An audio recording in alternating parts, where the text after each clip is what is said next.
What's going on, everybody, and welcome to the Other Side of the Firewall podcast, where we talk about the latest and greatest cybersecurity news, as well as we highlight those movers and shakers and glass ceiling breakers, those people of color made to the other side of the proverbial firewall. Speaking of which, on this special collaboration, we have the Cyber Coffee Hour. So, want a big round of applause for Dr. Joseph Burt-Miller Jr. as well as Alfredo Nash joining the show today. How you gentlemen doing? Hello, coffee makers. We're doing great.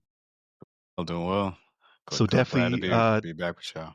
yeah, definitely. So definitely check out their podcast, the Cyber Coffee Hour, which you can tune in pretty much everywhere, right? Just go ahead and Google it. Description will be in the link below. But yeah, it's great collaboration. I'm glad to have you guys back on the show. So definitely continue to tune in to us. We are on Tuesdays at 5 p.m. Eastern Standard in the Atlanta metro area on WDJY 99.1 FM, as well as weekly on Channel 10 in the DC Fairfax area, public access. But without further ado, I give you to Shannon. All right, everybody. So this article comes from darkreading.com by Stephen Lawton. And the title of this one is Despite More CVEs, Cyber Insurers Aren't Altering Policies, right? So we talk about it all the time about CVEs on this show, right? And us coming from DOD, Ryan, like we saw them all the time, right? That's kind of how we did our work, right? We look at the CVEs, we attack accordingly, or we protect accordingly. I shouldn't say attack, right? I'm not going to make it out like we a red team or anything like that. We protect accordingly to what was coming out there, but what they're saying in this article is that there's nearly 47,000, that's the anticipation, 47,000 CVEs are expected by the end of the year, right? So that's a crazy high number, right? Because what they talk about in the article, so this is MITRE that runs the CVE list, right? And what they say is that this is nearly double the 18,400 published in all of 2020, right? So in a matter of 5 years, going from 18,400 to 47,000 being the anticipation by the end of the year, right? So this is crazy, folks. Like the fact that cyber insurers are not altering their policies based off this is it's a little wild, right? Because you have so much that's going on when it comes to cyber insurance and so much that should be done. And we've talked about it on the show before. I know we come across some of these articles where I'm like, people weren't doing this already. And I think it's from the DoD background, right? I'm like, yeah, we've always been doing this, right? Like people have not been doing this in the civilian sector. And I have to rely on Ryan and Chris to tell me, nah, man, that's not how it's done everywhere, right? Because I still work in DoD. So I'm like, no. We're always doing backup. We're always doing disaster recovery. We're doing all of these things, right?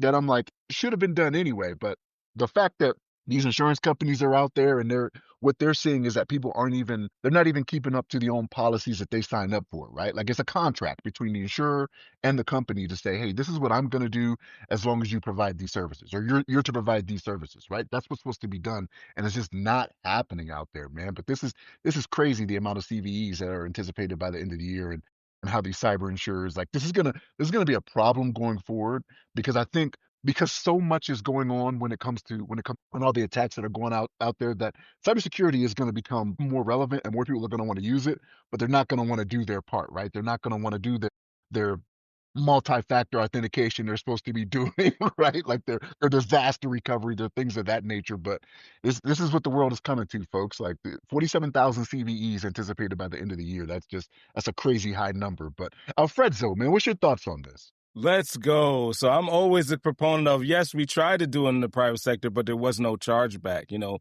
the right contacts and contracts as well. So when you said do your part, I thought of Starship Troopers meme. There is a means to say with 47,000 vulnerabilities, charge me $1 per vulnerability. And I don't want people throwing rocks at me, but the private sector never really had that, I don't want to say punitive, but like that policy enforcement. Much to your mention too, Shannon, the red team wants this kind of environment. So they want to bill you. They want to come up with an invoice. Auditors too. They don't get away from it either. They want to see. They want that work, right? They want the smoke. They want the work, because if you charge me $1 per vulnerability and I don't give you a remediation timeline, right? Being that I'm an auditor, then why doesn't the insurance holder say, hey, here's another fee, right? Here's another, or lacks the policy in the sense that we can't cover you on certain recovery or remediation exercises. I'm all for defending the defenders, to your point, Shannon, but at the same time, you got to get some kind of accountability for that many vulnerabilities. And how many of them are criticals for how many orgs? There's a whole ontology that I'm hearing here. I think Chubb was the insurer. they're not sending us any checks, but relax the policy. Say, hey, you know what? Next month, you get an accrued cost, a chargeback if there's 20,000 criticals still there. So hit us up on the podcast too if that's a good idea. The last part that's very shocking to your point is why isn't there a cadence from me to like somebody like Shannon and DOD, like, hey, what should I look out for in this ontology of criticals, and should I be worried next year in my policy? Because the honest truth is we're all bug hunters at the end of the day. Somebody's going to find it. Somebody's going to do an assessment. And I said this on the podcast before too. 10 years ago, that was like something that get a QA guy asked, right? If you didn't know how to patch up and patch forward in production and you let it slip out there, well, you were in your next performance review. So I don't know, much to your point, Shannon, is like, I don't know how the private side got so relaxed. It wasn't this relaxed years ago. And I don't know which orgs were named in the article, but 47,000 is high when you break open that, crosswalk and say, how many organizations have that's covered by Chubb? And that's only one that we know of. What do you think? And that's my thing, is that because I've been in DoD for over 25 years now, like being active military and like with what I'm doing now, I don't know any different, right? So my assumption is that this is already getting done. And like I said, Ryan and Chris, they'd be like, nah, man, like that is not the business. You know what I mean? That's not what people are doing out there. It's crazy. My favorite saying is not business as usual. They come to their own conclusion like, hey, you know what, we'll deal with this by the next audit. And it's not to throw anybody in the bus, but this is one insurer. We have to look at all the other ecosystems of insurers that are coming online. Because 10 years ago, it wasn't this many people offering cyber insurance. What do you think? So, So one of the things that stood out to me was that some organizations are willing to be more proactive, or I'll say be collaborative in helping some of these organizations. Others, as you mentioned, like Chubb, Alfredo, they're like, nah, we're gonna hold you to the fire. We're gonna double down and penalize you if you don't keep up. So I just think it's really, I don't know. It just seems like I want to say they're not having a heart, or they're not maybe realizing the full scope of like what exactly is going on, or they do know and they just don't care. It is something to watch for, but like, yeah, some of these numbers, as you mentioned, Shannon, so 33,000 CVEs last year, and then that was double up from the 18,400 in all of 2020. I thought that was some real staggering numbers, and then you're gonna see a upward trend especially as we go on, and everything that's going on right now with the current government climate, and it seems to be taking more I guess cyber protections or things that we've had that to help protect the organizations or to help bolster them. Some of these services are being taken away or being weakened. I just see things like this is going to continue to get worse. I'm just really concerned as how an organization is going to keep up. Like what is their, is this going to affect, maybe we talk about like even like startups or different organizations that are trying to get into this space. When they see things like this, like, are they going to feel supported, or will they have to pivot, or some organization will have to kind of, some of these companies may have to like take a step back. Like, man, I can't do this. I can't afford this, and there's no sort of recourse and no sort of assistance or how to get through that. It's very interesting. I'm just wondering how this is all going to shake out. So, Dr. Joseph, real quick, like you said something that kind of struck me. Like you said, you don't you don't think they're trying to be punitive. Like I don't think they're trying to be punitive either. But it's written in the contract, right? Like it is stated. Like both of them signed, say, hey, these are your duties. These are your duties, right? I don't think they're necessarily being punitive. Like if you don't do your part, like this is the penalty for it, right? That's what contracts are. This is a business. None of these companies are doing this out of the kindness of their heart. They're not doing it for free, right? Let's be honest here, right? Like they're doing it for the money that's coming to them, and because they have experience, they have people they have to pay to offer these services. So I don't think they're being punitive. It's just a matter of, hey, you got to do your part for the contract. And we've done a story on this. It was a few weeks back. Was that the one in Canada where they weren't doing the MFA? I can't remember, Yes. Ryan. Yeah, it was a Toronto, or I can't remember if it was Toronto or Ontario, but they're really, really polite in their apology. Like, yeah, we didn't do it. Yeah. We're sorry. We're sorry, A. So I hear paid in full, but I think you're right, Shannon. Sorry, but I also think there should be more. I mean, there's a gray area because I'm coming from the private side, right? So I'm thinking like a private person. I'm like, yeah, so what? We'll afford it next quarter. So there should from the other opposite, when I literally say it's not business as usual, somebody in the cyber team read this and was like, all right, so what? What next? This is how we're going to run our business anyway. And that's the problem in industry. I know you guys are mostly like have DOD background, but I'm telling you as a private sector guy, somebody read this and said, all right, somebody's not getting a raise next month. That's it. Right. And that's the toxic side. I'm being very toxic and very transparent to some people like, so what? We'll afford it. We'll afford the policy and keep the bar low. Because unfortunately, there's no bar being raised when I give it to an order team until there's an action. Right. Until I say, hey, you need to bring this down to $27,000 per this contract. To your point, Shannon, like it has to be explicit in the contract. We expect this number to be down by the end of the quarter, if I'm being aggressive, or your next audit, whenever that is, a year, 3 years. So, so this cadence has to change because most of the companies are like, so what? I afford you, Chubb, and I afford the vulnerabilities that come with it. It's unfortunate out here. Yeah, to Dr. Joe's point, it seems as though it's an unattainable goal. And to that, I would say it's going to have to come down to automation. Like what Shannon was saying with the DoD background, like I'm used to us trying to keep pace, and we're always targeted, right? But also, we don't have a bottom line per se. We're not in the business of making money, so we can force our our troops to a certain extent to stay on pace, to continue to target, to work longer hours. Whereas a private sector company is like, we do the best we can, what we got. And at the end of the day, we can't afford, or we do not want to afford, to pay people more money to keep up. Right. So it's going to have to come down to paying some MSP, MSSP, someone to try to keep pace, or to Alfredo's point, pay the punitive damages, right? Right. In order, like, we don't keep pace, but then we in our budget we're targeting a certain amount of money to cover it. I would say also the bigger companies who have CISOs, have CTOs, they're actually reading the policy. They're actually hopefully being proactive and passing it down to someone to take action. But if you're a mom and pop, I've seen it to where you don't exactly know what you're signing. You're just signing because you have to have it in order to cover whatever regulation is governing you. To which I would say, have someone look over your policy that does know what they're doing, who does know cyber.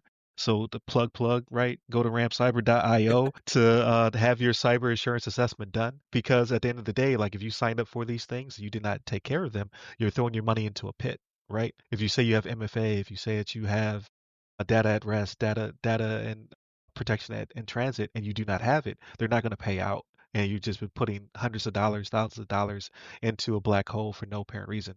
Right? You were compliant, but you were not secure. Is the problem. So, but I digress. Or it could be, we've seen this before, right? They just disregard whoever it is that's over there on that team and just says, we'll deal with it, right? Because it could be the CISO or CTO or whatever the C structure is there, right? They could be saying, hey, we need to take care of this. I guess in the contract, and the CEO, right, or the CFO said, nah, we ain't gonna worry about it, right? We need that money in sales, or we need that money elsewhere, right? Well, that's a problem.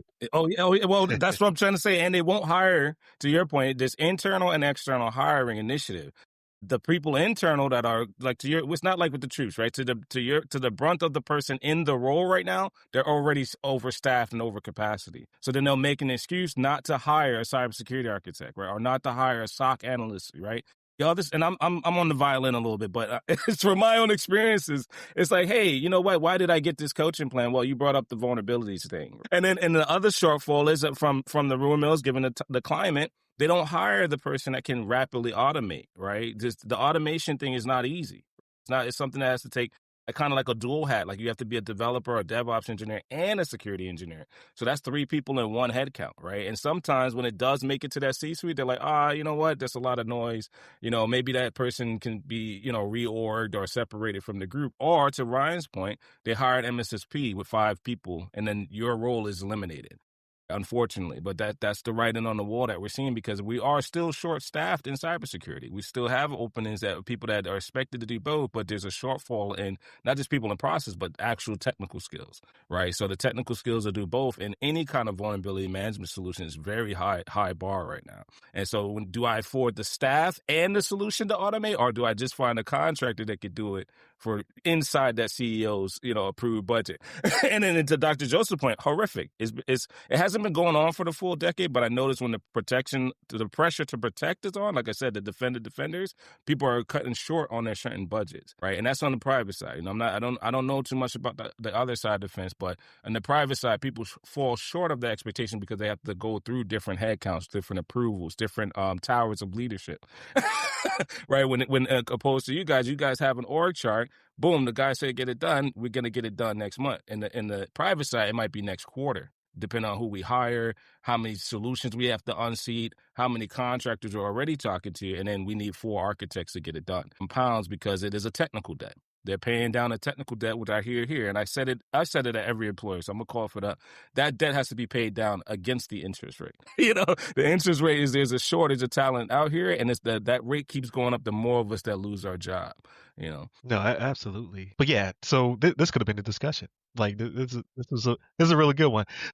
So what I'll do, because this is a collaboration and we are doing something a little bit different, I'm gonna skip topic 2 and go straight to topic 3. So that way we have enough time at the end. So hopefully that's not too jarring for everybody. But in this interim break, because this would be the midpoint at that point, I'd like to also plug that 2 of these gentlemen right here, like Dr. Joseph as well as Alfredo Nash, are in the guide, people. So if you have not picked up your copy of The Other Side of the Firewall, go to www.theothersideofthefirewall.com. It is on sale, 40% off this month for Cybersecurity Awareness Month. So all month long, so it only costs you $15 if you buy it from me, as opposed to some other retailers, right? I don't want to bash them because you can buy from them as well. But I would appreciate if you bought it from the website again, www.theothersideofthefirewall.com. We can hear these gentlemen's cyber origin stories and how they have broken through to the other side of the firewall. But without further ado, I'll give it back to you, Shannon. All right, everybody. So this article comes from darkreading.com, and it's Trifecta of Google Gemini flaws turn AI into attack vehicle, right? So we've talked about this on the show before, right? Like AI and all its goodness and all the services it can provide to make things easier, right? This is the other side of the coin, right? So, and what's weird about this, so like I'll put it out there up front, like this is for individual models of Google's AI suite, right? I'm seeing commercials on this all over the place, right? Like I don't have cable, like I get ads through all my streaming services, but I'm seeing this everywhere with the Google AI, right? They even have a commercial where they're kind of going at Apple a little bit, like they got the ice cream cones or whatever it is, right? Yeah. Like that's Apple, right? But they talk about the Google AI in these commercials and how great it is. But Google Gemini, right? Like the AI assistant, they got some issues with it, right? So what they're talking about is three different types of like the vulnerabilities is what I'm trying to think of. I don't know why that escapes me, but in the Gemini Google AI assistant, right? So the trifecta here, they're talking about the different things that are being affected, right? So the three distinct components of the Gemini suite they're talking about are the Gemini Cloud Assist, right? The Gemini search personalization model and the Gemini browsing tool, right? So Google jumped on this real quick, right? Because like I said, they've invested a bunch of money in these commercials telling you how great Gemini is, right? But what's going on with this? Again, folks, you have to realize when it comes to AI, a lot of this is what you put into it is what you get out of it, right? So that's what's happening here is that if you put some type of inject in there, it's a garbage in, garbage out type thing. You put something in there that kind of poisons the well, like that's what you're getting out there. And this is where it comes to like I'm seeing this a lot now where a lot of people will just believe what the AI spits out for them. And I'm like, wait a minute, that don't sound right. You know what I mean? Like just think about what you just said. Like, does that sound right to you? Like do a little bit more research on it and not take it for what it's worth. But Google Gemini, they fixed it, right? They got out there real quick and fixed it. Because like I said, they've been putting a lot of money into the advertisement for this. But those three different components were under attack there, right? So, but we're gonna switch it up a little bit. Dr. Joseph, what's your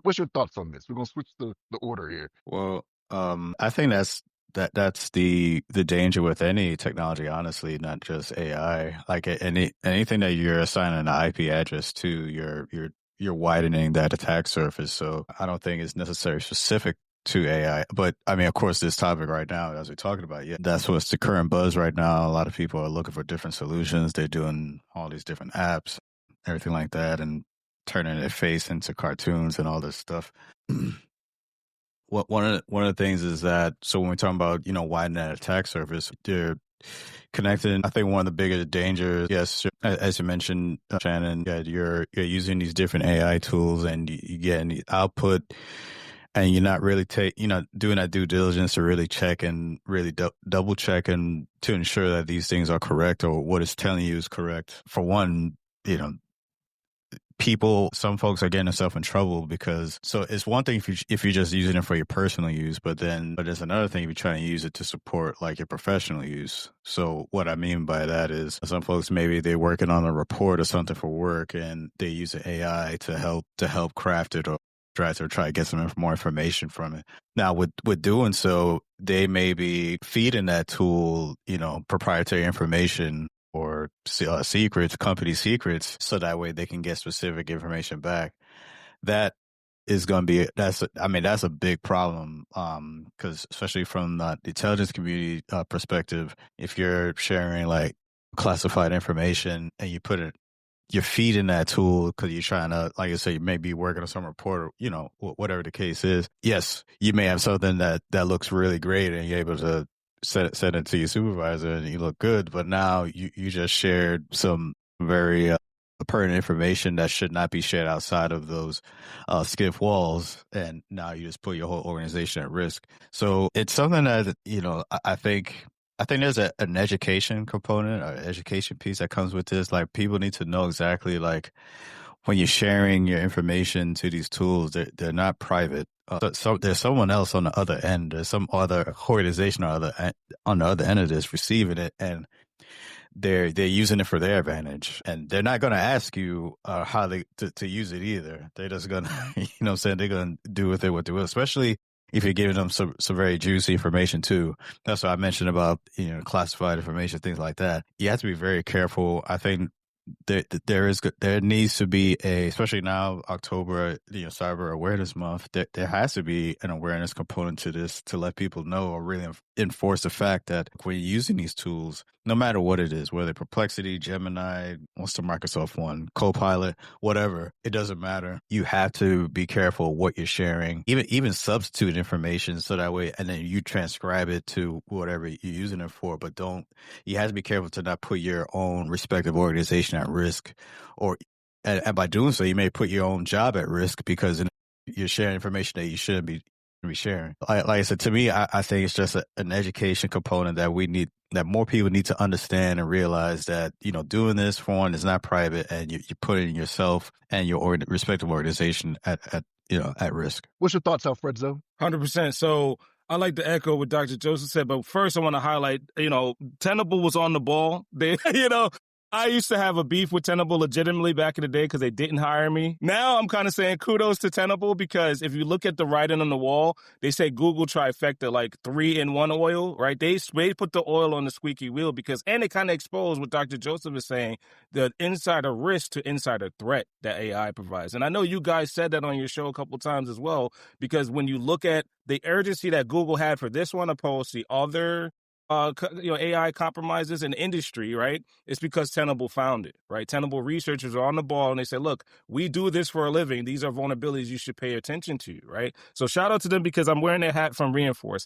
The second side of the fence is when you look at the scale, like Dr. Joseph saying, how many folks were already exposed to this Gemini risk in production? How many folks are already using Gemini and saying, oh man, I didn't know that, but now I got to refactor my models. Now I got to refactor what prompts I send to it. Now I got to refactor like the information is learning from. And I haven't seen an easy way in the search prioritization to do that. I'm not the Google developer, by the way, but I know that's got to be a little bit of a like standardization effort. So there's got to be something to say to kudos again to Tenable, because their researchers kind of had to go through each specific vulnerability and see the risk exposure. And I know they're in the business for it, but then the average person who is using Tenable could say, oh, thanks, they had my back. They had my back and they exposed this particular vulnerability, and I'll be on the lookout for it in my CVE report. So I just think that we're seeing, like Dr. Joseph said, we're seeing a bit of an education factor through the solutions, but last gen solutions, the cloud solutions before AI. And then some reason too, a rant wants to start where we're saying we're closing all the gaps in cyber operations using AI. right? So there is a third person in the room, and that person is officially Gemini, right? That you got to treat it like the artificial intelligence it is, and also start gating your information privately in enclaves, right? Because when you look at that particular AI becoming an insider risk, it's also a threat. It's just as good as the red team, in my professional opinion. It knows all of your secrets. It knows what you gave it. And to your point, Shannon, I like what you said. Garbage in is garbage out. It's just like the backup days, right? If I put prompts and unsanitized information in there or low quality data, well, this thing's going to learn it. And it's going to search that prioritization, and it's going to give it to my entire org, not just the business units. So that's what I think right now. And the public, it's not even necessarily inside the org, right? Like it's one of those things where it'll be made public, you know what I mean? Right, And that's right. what you don't want. I was gonna circle around to the Tenable thing too, but you beat me to it. It was like, and I say that because I've been using Tenable for years, right? Like the Right. DoD is all over Tenable, and it's a very, very, very good tool when you use Nessus, the scanner that they use. Like you do active scanning, passive scanning. Every once in a while you get false positives. I'd rather have false positives than false negatives, right? Like that just makes it where, okay, well, now I have to look at it. Why is it showing this? I've done this, and then you can mark it accordingly. But yeah, Tenable on the ball for this one, man. Like they were the ones that discovered it. Like they have so many plugins you got to do. Like when you run their scans and whatnot, a lot of plugins they have in there, right? And you can do custom plugins, right? Like if there's something you found on your own with something you're doing, because the DoD has done this, right? Where they'll do custom plugins that they use to put in there, and they just make it what do they call it? It's in the best practices, is what they call it for DoD. I think DISA is the ones that actually put it in there. But yeah, no, Tenable on the ball, good on them, right? Yeah. So when we look at it from a regular user or consumer perspective, what are some things that we can let's say, I know this article covers more of the wider organization, but let's think of it for the regular person at home that may have these different tools or these AI applications. What are some things that we could recommend, or some solutions that we could propose so that way they can harden their own household cybersecurity? I would say stop sharing. It's the same thing. And it sounds so low tech, right? But I would say these tools, they're for extraction, right? We're sharing too much with it. And the problem that I have with that is that there's nothing new under the sun. Like the vulnerabilities that exist with these super intelligent, so to speak, sources of information and applications is the same thing that's been plaguing the internet since Web 1.0. It's prompt injection and exfiltration. And it has not changed. And the reason it has not changed, in my very humble opinion, is because the bar is set so low for security being built in or baked in at the beginning, right? It's still bolt on, and we haven't changed that. So for people who are now using these applications to, like you said, to your point, Dr. Joseph, to perform work, like to better craft their reports and things of that nature, you're oversharing. Stop sharing. It's to exfiltrate information. It's to be a library in your own home. It's not for you to make it, and as built right now, it's not for you to make it an assistant, because it is either going to steal your information or it's going to blab to someone else, being either its creator or someone who has the ability to exfiltrate the data. Like it's like sharing with that messy friend who shares all your business. It really is, because they're childlike. They like That was threw me off for a second. yeah, they're very childlike. They believe that everyone they talk to is also going to be secretive or also their friend, right? So if you share the information, it's playing a telephone game and sharing it with somebody else. And down the line somewhere, there's someone smart enough to exfiltrate that data. And it's not to the point, again, to use the bolt-on security analogy. It's not to the point where it's being baked in yet, and it's unfortunate, but it's not self-healing. It's not proactive. Again, it's someone having to circle back and say, okay, we found these vulnerabilities, which again are not anything that's been done before. Like we've been doing prompt injections, fuzzing, as well as data exfiltration since the beginning of the internet times, and it has not changed. And it's a very unfortunate. But I think what has changed is people have become more trusting in these applications because they're so human-like. And I think that's a shame. So I would say don't share as much as possible, as well as to Alfredo's point, it needs to be gated. So if you're an organization who has brought it into the fold, you need to be very careful. I've seen a lot of companies that are being proactive, and they're what's the word I'm looking for when you tag your data to make sure it's not shared to the wrong level. Classification.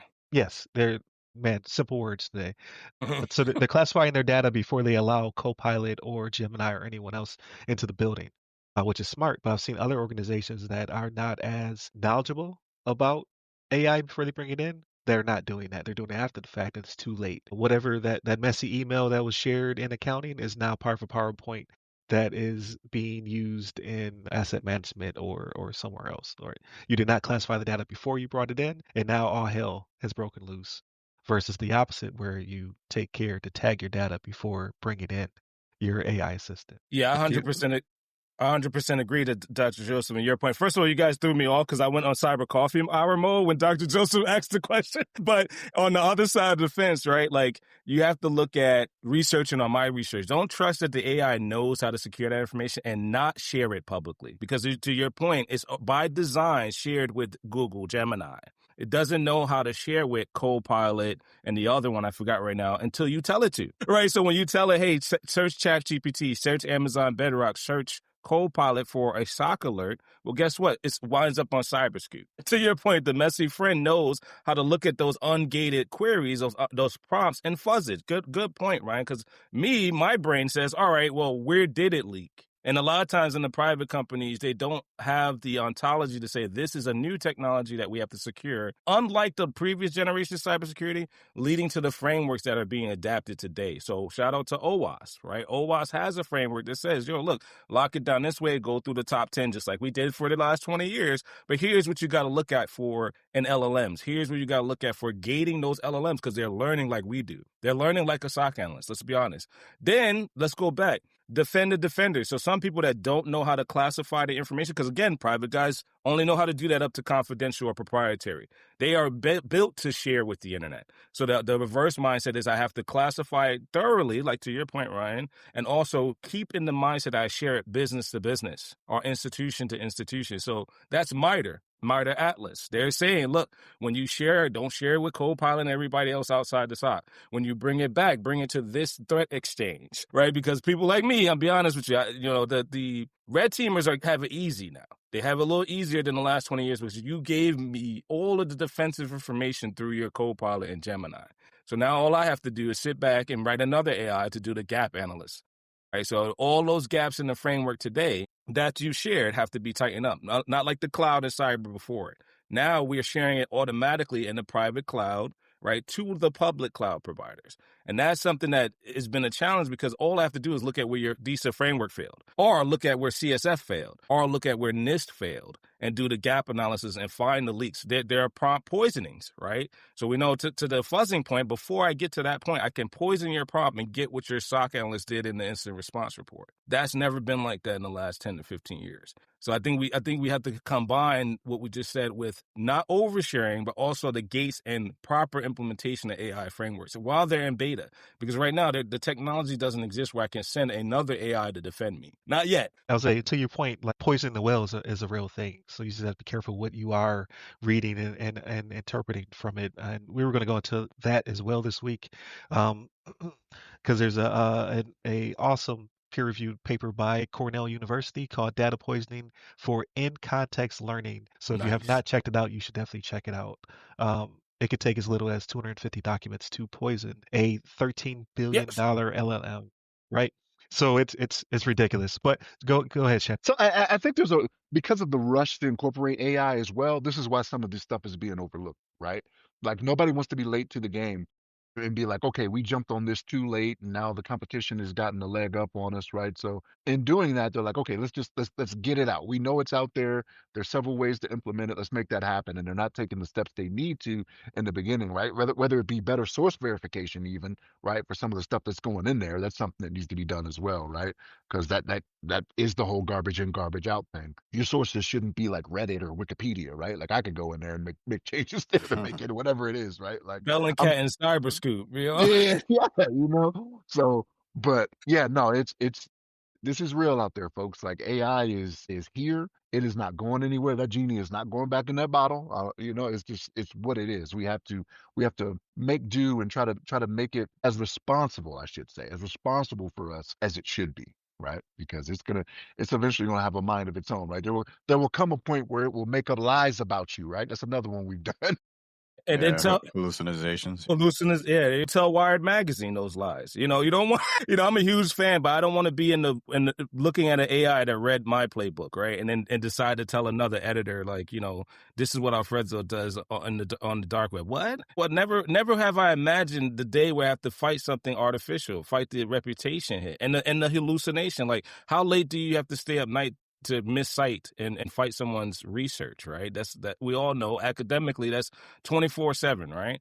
But here today we have somebody that's doing that around the clock, doesn't sleep, and knows our defensive playbook. It's a very, very interesting time to say, well, now I have to go back and remove all those miscitations, all that misinformation, all those misclassifications. And then this thing hallucinates. It's like, yeah, I said it was true 1,000 times. So don't fight me, cite me. How do you take on something like that?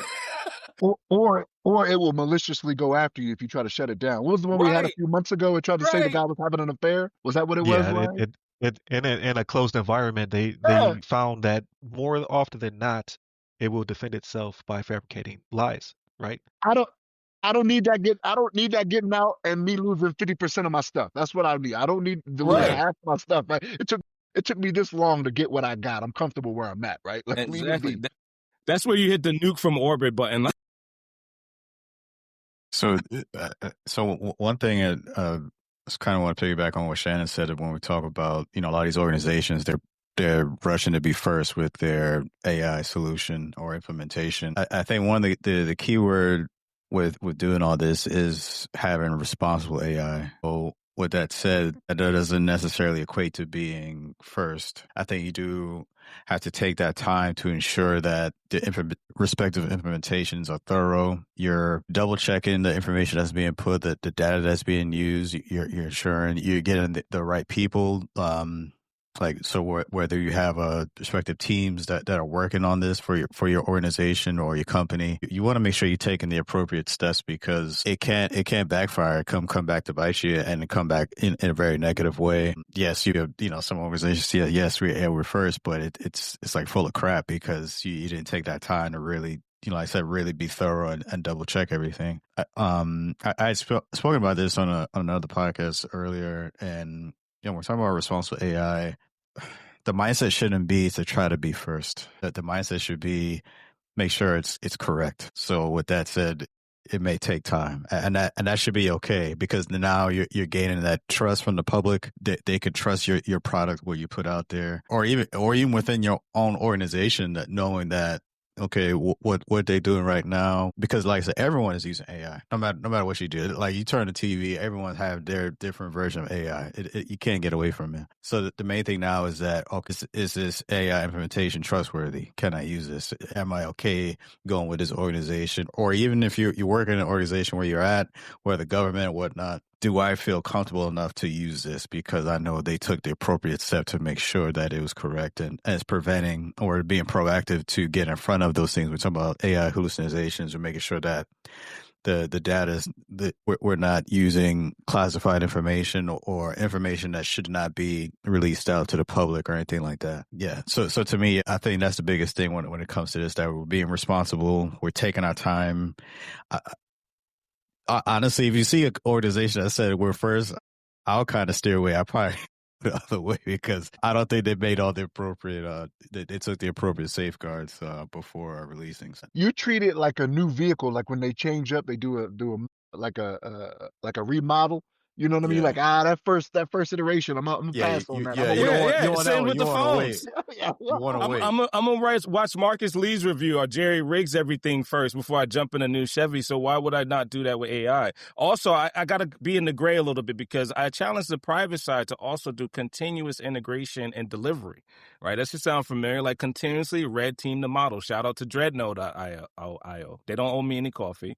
The next thing is, the first one that I've seen is a team that says, hey, we'll do the continuous red teaming for you. Horizon AI, right? Hey, shout out to them. More coffee to come. The second and last defense, when I have two red teamers on the same team as my company and I'm responsibly assessing my AI models and my platforms, now I can inform the SOC with drop zone AI. Right. So that those three solutions are pivotal. Yes, they said they were first, but they took their time responsibly to say, hey, this is a gap. This is the analysis we did. So research on our research and attack those models. Then hand it off to a platform that continues to integrate and assess them. And then inform your SOC to defend against all three of the other two options. If you don't, then you're going to get an alert that Gemini's in your organization syncing data from a backup solution. Right. And unfortunately, nobody wants to wake up to that call. You know, we still have on-call rotations. We still have various incident responders out there. Nobody wants to wake up to that call because we can't detect that particular compromise today. Amazon's coughed it up. Anthropic, I like the research. I saw it, Ryan. They're all talking side of desk, if you realize, right? They're all making agreements. I don't want to say irresponsibly to Dr. Joseph's point, for the monetary gain of closing the gaps. So that you know, not to read too much of the coffee recipe here, but that it should be something that gets banned eventually. And we don't have that cadence here in the country yet. There's a new vision to say, why are these models coordinating and having you to cohesive better than my red team internally? Because the day is going to come when somebody's going to say that model is leaky, pull it from production. That model tripped 5,000 alerts per second and burnt through our SOC team. Well, time to pull that model because we live in it every day, but the average, you know, salesperson or marketing person that turns on a note taker doesn't know that. Right, doesn't know that model that backs the note taker is by Anthropic or by, you know, not to pick on them too much, but by Gemini, by, you know, that power company behind it is actually reading your notes, reading your class notes. It's like the kid, like you said, the messy friend. It's like the kid that you sell your test notes to, you know, to pass the exam. Hey, man, $100 and give me those A's and B's. I can't keep doing C's and degrees. I want the A. That's irresponsible. That's unethical. So start hiring the ethical hackers that say continuously attack these models in production. I hate to say it. Shout out to Horizon. Shout out to Dreadnought. They're doing it now, and they're first or two in the industry. But now it's time for the defenders to get a shout out to with Drop Zone. I don't know them. They don't owe me any checks, and they could probably see this episode and reach us through Ram Cyber, but you know, they need the alerting. There's 5,000 attacks per second in the average model for one sector, and it's been already researched. There's another thing that comes to mind if we're all listening. We can go to Canlis 2025 this year. They're doing a red team workshop to prove me wrong. They don't fight me, cite me. Prove me wrong, and then cite the research. They're proving it now that these models can be bypassed and hallucinate intentionally, right? And they could do it at scale today. Unlike the last 10 years of cloud, I'm sorry I'm going off a little bit, but unlike the last 10 and 20 years of cyber operations, where we handle it responsibly as defenders, people are trying to bypass our skill set and our knowledge set irresponsibly. So we have to put the defense up. And you're right. I agree with you, Dr. Joseph. Responsible AI needs to come, not just in what we're saying as cyber professionals, but as legislation now. Now we're seeing that where these companies need to get a little constraint and a little restriction to say, we will ban this in prod. We will ban this in your cloud environment that leaks out to a competitive cloud. Why? Is that intentional or was it accidental, right? These, and I'm not a lawyer, so consult your lawyer. You go to CyberLawCon, ask somebody, is this a real thing? Because the last thing I want is my vulnerability disclosure out there in one of these models before my new product comes out, ahead of the market trends, right? That should be considered, espionage, corporate espionage. Right. How did you get that information through my model? I closed all the doors. How did it get out, right? Some people need to look into that because I guarantee you in the next 10 to 20 years, that's going to be a cyber role for that or a new AI security role, right? No, absolutely. And for everybody who's listening, like you hear all this excellence in this conversation, like definitely check out Cyber Coffee Hour. And always keep it locked to the other side of Firewall. But before we move on, I definitely have to plug. This is Cyber Awareness Month, and friend of the podcast, Isha Hollins, who's also in the guide. She runs Forensic. She's running for the entire Cyber Awareness Month. She's doing the Cyber Resilience series in honor of the National Security Awareness Month. At the end of the month, I've been honored to join her panel on the state of cybersecurity plus AI. So check that out. It will be Tuesday, October 28th at 11 a.m. CST. Check her out at all times. Always keep it locked to Forensic Technology. She's doing amazing things, but October is her month, and she definitely comes with the heat. Every week she's discussing a new topic, as well as it's going to culminate with the State of Cybersecurity Plus AI panel. Again, that's Tuesday, October 28th at 11 a.m. CST. And yours truly is honored to join an amazing panel of excellent cyber and IT professionals. But to pivot back to the Cyber Coffee Hour, right? So we're gonna do a little bit different than we do it most weeks, because again, we're honored to have you guys on the show, and we switched up the formula a little bit. So I would like to push it to you two gentlemen to quickly let us know anything that we should be tracking, any initiatives you have coming up, anything that you would like to share when it comes to movies, books, games, or any of that cool stuff, and just let people hear your voices and know a little bit more about you guys before we wrap for this week. So I'll start with Dr. Joseph. Yes. Well, first, I just want to thank you, Ryan, Shannon, for doing these type of collabs.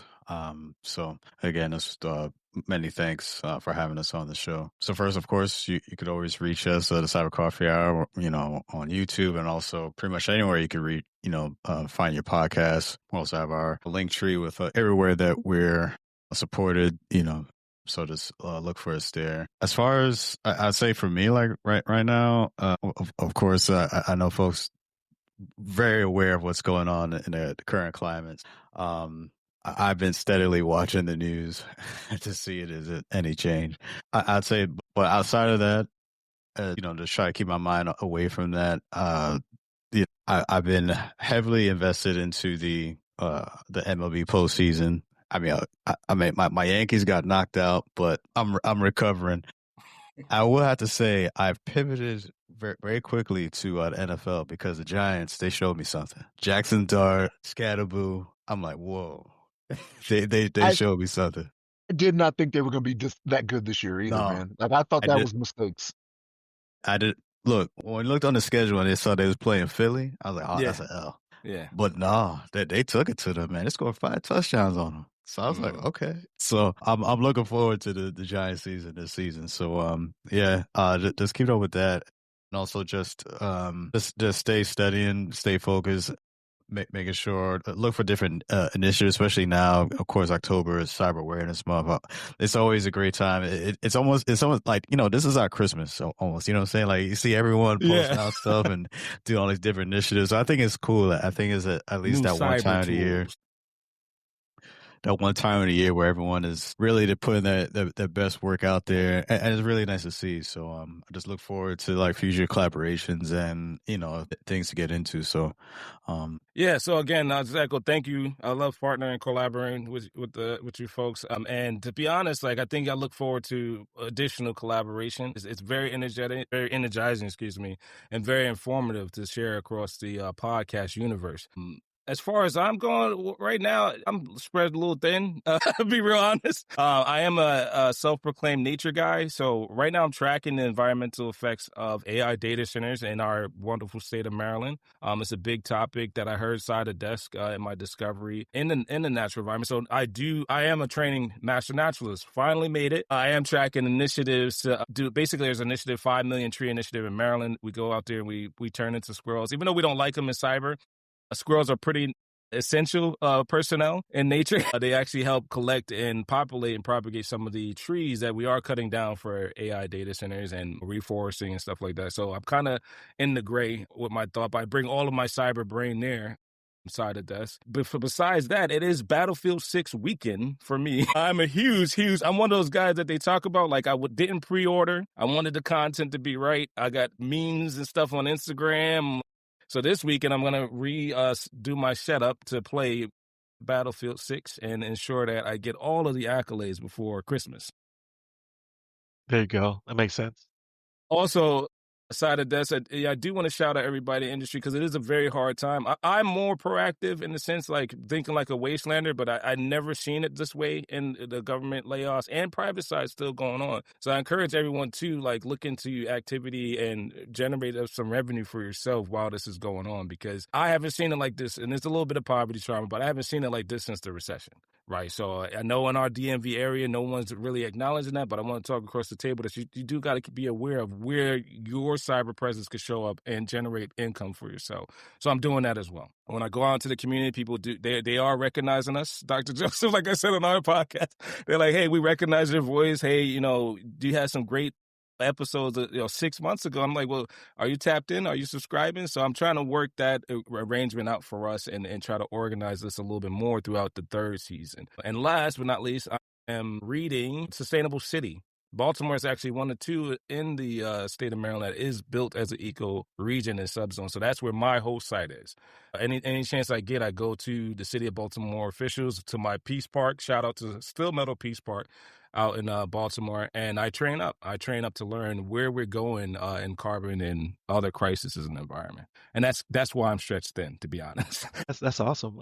And it's just so for both your parts, like definitely check out the Cyber Coffee Hour, man. Like it's a ton of great information, as well as they have some amazing guests on there as well when they do their interviews. So I just want to continuously shout them out. I want to have other collaborations with you guys. I want to do a live, but I don't want to host it because I've not done one yet, right? So I'm always learning. So if you guys ever do something live, I'd definitely like to get the team on there as well. But Shannon, what about you? How was your week? It was the first full week of forced hiatus. You know what I mean? Working for DoD. Made the best of it though. Spent some time with the wife. I imagine probably next week she'll be like, "You don't have anything to do outside the house? Like, what is going on?" Like, no, I'm just joking. Come plant some trees. Yeah. Look. For me, it would be taking a trip home. I'm from Maryland, right? So like, it'd be taking a trip home. You know what I mean? To just go visit family or whatever. But yeah, no, it was okay for me. Unlike Dr. Joseph, my pro team is having a rough go of it. I'm a Ravens fan, right? So it's not looking good for us. Oh, my I'm also brother. I'm also a Penn State fan, so like it's doubly bad. Yeah. So like I'm calling for people's jobs. I hate to say it like that, right? But like look, the defensive coordinator for the Ravens, he can go. Harbaugh said last week, like, no, we're not gonna get rid of him. We're gonna stick with him. I was like, well, you can go too. Like, Right. we're The not town gonna. was fired up too. They were riding around with flock together flags and stuff. Like I've never seen it like that.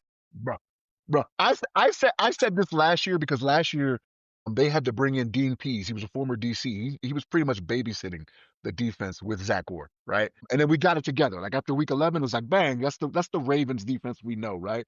And then the start of this year, like you can't lose games when your offense puts up 40 and 30 points. Like you can't be losing games for that. That's not on the offense, right? But neither here nor there. Hey, so good on your success for the Giants, because like I said, I didn't think Jackson Dart and Scatterboo were going to be those types of guys. I was like, those are Look, misses. the Giants are the most exciting 2-4 team in the league right now. Because it just happened in the last 3 weeks. Race to the bottom, underdog style. But no, that's pretty much it. Like I said, spending time with the wife. My daughter had a little field day. I went to and watched her run around a track. You know what I mean? So kids got endless energy. I don't know how they do it. Maybe I was like that as a kid. I don't know. I'm definitely not like that now. But no, that's pretty much Cybersecurity. No, hey, I can't do that. I can't do that. It's putting food on the table. So I ain't gonna do that. 100%.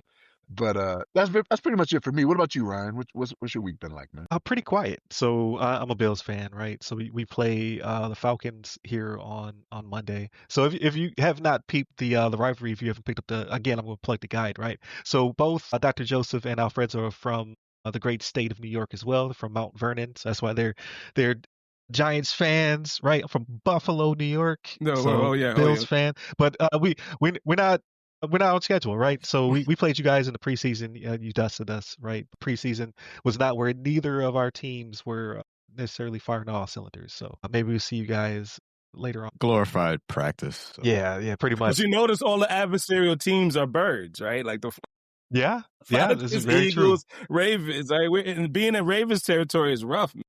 Yeah, no doubt. So I finished finally rolled credits on Final Fantasy VII Rebirth. So I've been playing this game for 2.5 years. I bought it when it came out. I just now beat it. That was February 2024, right? It came out on the leap day.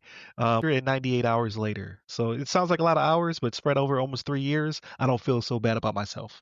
Cloud and Sephiroth, they're honored. Right. Thoroughly enjoyed it, loved it, and then immediately after I got done playing it, FOMO hit me, and I downloaded Ghost of Yote.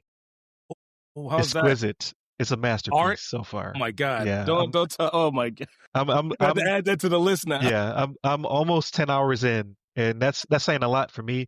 Usually it would take 10 weeks to get 10 hours in. I've only been playing it for 2 days. Wow. 3 days. 3 days. And I already got 10 hours in. I'm sure my family does not appreciate me commandeering the TV. So Ryan, I do want to ask, as you mentioned about video games. Well, it's an adaptation from the video game Splinter Cell. It's going to be coming out on Netflix. Yeah, I saw that. I did see that too. And he's aged. You see how much older he is in the adaptation? Yeah. It's not. I think it comes out this week. I think you are correct. It's not what everybody wanted, but if it reboots the series, like if it adds energy to the series to get them to make another one, then I'm all for it. But when everybody heard the new Splinter Cell was coming, they did not think it was going to be on Netflix. Right. Same thing with Cyberpunk. Yeah. They did the same thing with Cyberpunk. Yeah. Rebooted the DLC that didn't come out yet. So right, and it brought a lot of energy. Like the game was already getting buzz, right? But it brought a lot of energy. So that's why I'm hoping the same thing happens with my man Sam Fisher. Right. This new generation will see him on Netflix and like, I want that. Like it worked for K-pop Demon Hunters, right? Like kids went crazy for it. Maybe Sam Fisher could be the next. I don't think he'll be that big, but I hope that it does breathe new life into it. Because remember that sound the night vision goggles make? Yeah. I want to hear that again, right? I want to play that. Yeah. So when I saw the trailer, I was even like, you could be out in a different room and you have the volume up. You hear that, you like, what's going on? Like, hold on. Well, that and the Metal Gear theme, I have to say a rivalry too. It's like we have seen the whole generation, so we know. But it is the younger generation doesn't know what signal that sends off. Like, oh, I got to pick up a controller now. It's serious. Yeah. We're old heads now, right? They're like, what is Splinter Cell? Like I would tell you, let me spin you a yarn. Right. Come here, learn something. Yeah. Come here, learn this. The tactics here. Yeah, the one of the best stealth games ever made. Right. But yeah, whoa. What? There's a rivalry. Metal Gear, though. Oh, wait. Now we got another rivalry. Like so. I was with you until you said that. MGS on the PS1 is in my top 10 of all time, right? But nice. I don't know. It's something about Splinter Cell. They did tactical stealth differently, right? That I really like. Same thing goes with like Tenchu, right? Tenchu, the was it like Stealth Assassins or Master Ninja? I forget what the subtitle was, but that was a classic from back in the day too. I'm like, when are they gonna come out with another Tenchu? But now we got to spend. There's another one the kids don't know. Now we got to spin up a LAN party with all three. Like right, 4 controllers right here. Yeah, like kids just don't understand. Like you guys have it. You have the best and worst of it, right? Happening right now. Yeah. So I got to land this plane. It's been a pleasure to have you gentlemen on the show. So real quick, make sure you hit up all the websites that go by our name, The Other Side of the Firewall, Ask a CISSP, and definitely check out this Cyber Coffee Hour if you have not already. I've been plugging it because I want you to get on your phone. Not if you're driving, but if you're stuck in traffic right now, get on your phone. And definitely search them up and add it to whatever platform you're using. You need to subscribe to their podcast because it is amazing. Definitely continue to check us out. Again, these gentlemen are in the guide, so hit up www.theothersideofthefirewall.com to pick up that said guide. It's on sale all October long, so you can get it for 40% off, which is about $15 even. Just continue to check us out on WDJY 99.1 FM in the Atlanta metro area. That's Tuesdays at 5. It's simulcast on the TuneIn app. You can find us weekly on Channel 10 Public Access in the DC Fairfax area. And then, of course, you can check us out almost in real time. I try to drop the episode every Monday or Tuesday of the week on your podcast platform of choice. That is theothersideofthefirewall.com.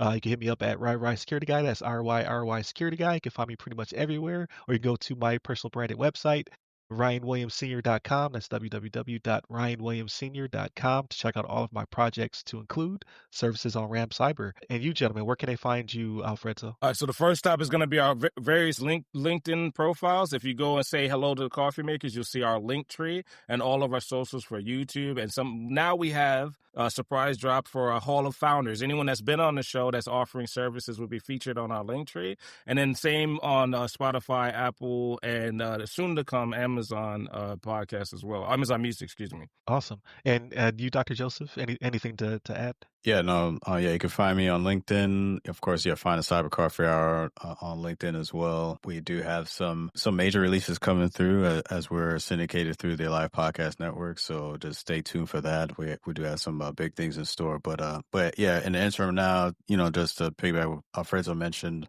yeah, you can find us individually on LinkedIn. There it is. And you, of course, cannot find Shannon anywhere because he is incognito in real life. But